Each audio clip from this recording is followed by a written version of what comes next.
I'm on a journey through the USA to get to the heart of what the death penalty truly means, and what it might be like in the UK if we ever brought it back, 60 years after our last execution. I don't think I will perhaps ever get my head around the death penalty. It's such a thorny, divisive issue. It's also really easy to judge from thousands of miles away. But you get a clear picture that it's very much a part of life and death around here. So far, my time has been spent in the execution capital, Texas, meeting people on both sides of the death penalty debate. You notice the crosses with the EX in front of the number. Those are people who were executed. Some of these old numbers like that, they died in the electric chair. The biggest false thing that the criminal justice system sells to people is that the death penalty will bring closure. It doesn't.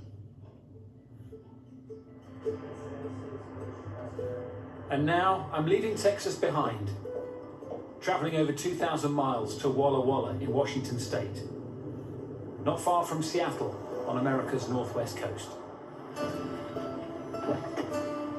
I'm not sure how I'll feel as I'm about to go inside an execution chamber for the first time.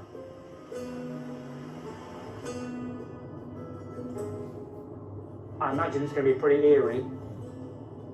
When you think about that room, it's nothing but misery and death, essentially, isn't it? In some regards, it's a place of business, but it's about as grim as business gets. Washington State has carried out 78 executions since the early 1900s. All of them here at the penitentiary in Walla Walla. This prison houses some of America's most notorious criminals, including the Green River Killer, a man who murdered at least 49 women before he was eventually caught in 2001. Look at that barbed wire. More barbed wire than I've ever seen before. Washington State officially abolished capital punishment in 2023. I've been given special permission to see inside their decommissioned death chamber. This is it. We go up those stairs and into the chamber. After joining the prison in 1976, Dick Morgan went on to be responsible for overseeing death row operations here. Right, up the stairs we go, Dick. Yep. I'm not sure what to expect at all as I walk into a room where so many people have been put to death.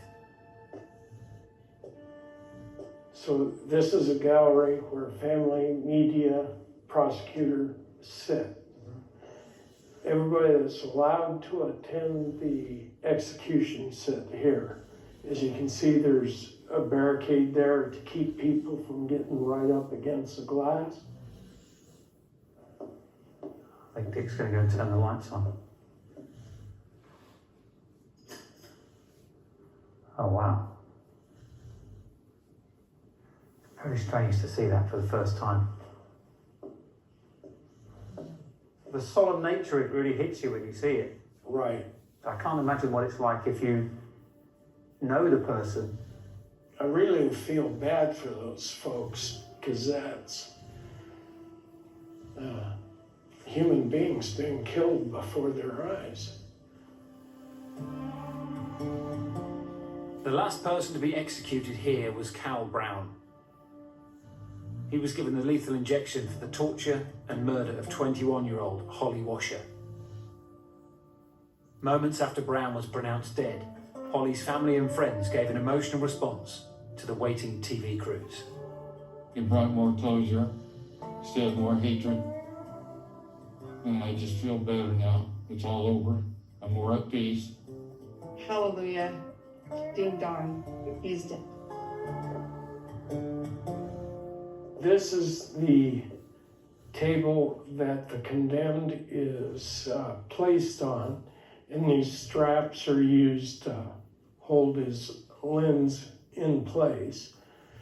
And the injection team finds the vein, inserts the needles, and then they retreat back to the injection room. Is this where the IV comes through here, is it? Yes, the IV comes through here. The gallery is filled with the witnesses and media, and I would end with, "Do you have any last words?" And that was it. Seeing this up close is chilling. I wonder if British jails could ever have a room like this to watch our own citizens be put to death. And what about the impact on those whose job it is to execute another human? You're required to go see a psychiatrist after an execution. I did have one person come in and tell me I can't do this after he had done one. And what was the reason for that, do you know? Nightmares. You know what went through my mind as I'm trying to weave out? What's that? It was the Nuremberg trials of Nazis saying, but I was ordered to. That's, in the end, that's why I was in here. As well as death by lethal injection, Dick witnessed 2 of the last 3 hangings in the United States in this very building. This was the method Britain favoured for execution until 1964. Serial killer Wesley Allen Dodd was executed by hanging here in 1993 after he raped and murdered 3 young boys. Dodd has said he wants to be hanged because that's how he killed one of his victims. He has said he started molesting children at age 14. This state has got to execute me before something happens and I get the chance to kill again. Dodd's death penalty case attracted huge public interest, with widespread television coverage before and after his execution. The execution drew crowds to the state penitentiary at Walla Walla. Those against the death penalty stood quietly with candles. Those for it counted down to Dodd's death. 3, 2, 1. The following year, murderer Charles Rodman Campbell was also executed by Dick's team. Campbell had violently tortured and killed 2 women and an 8-year-old girl. That staircase and up this way. Both Campbell and Dodd's hangings took place in these gallows. There's 2 gallows in there. Just like the lethal injection below us, these hangings had a methodical process. Last words are completed. Blind is dropped. Okay. Curtains are open. Okay, back they come. Spotlight. There's a shadow cast that if you're on the other side, you can clearly see the shadow. This staff member puts a hood over his head. Another one puts a noose over the neck, slams the knot tight, and superintendent springs the trapdoor.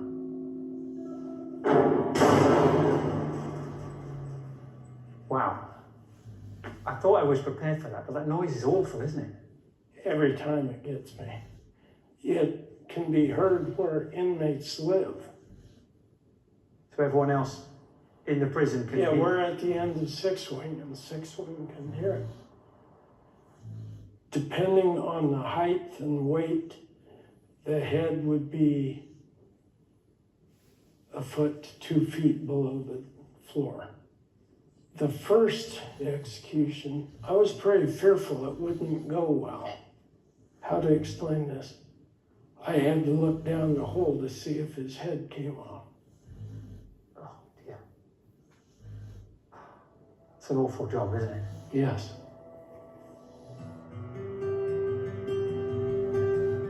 It's easy to see why the memories of working within these walls are hard to shake. Taking a final look inside the death chamber, I'm struck by the enormity of what people would witness every time there was an execution.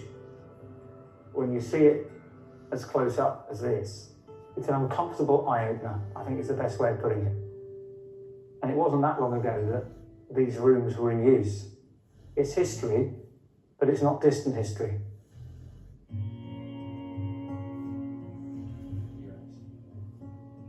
After the previous few days of getting to grips with Texas, being in Washington is adding another layer to this divisive debate. Wielding the ultimate power in taking a human life raises profound discussions around morals, ethics, and society as a whole. It's just hard to think about what went on in there. It's quite hard for Dick to be back in there. Don't you ever forget watching somebody die in that way. That's going to stick with me for a while, and not in a good way.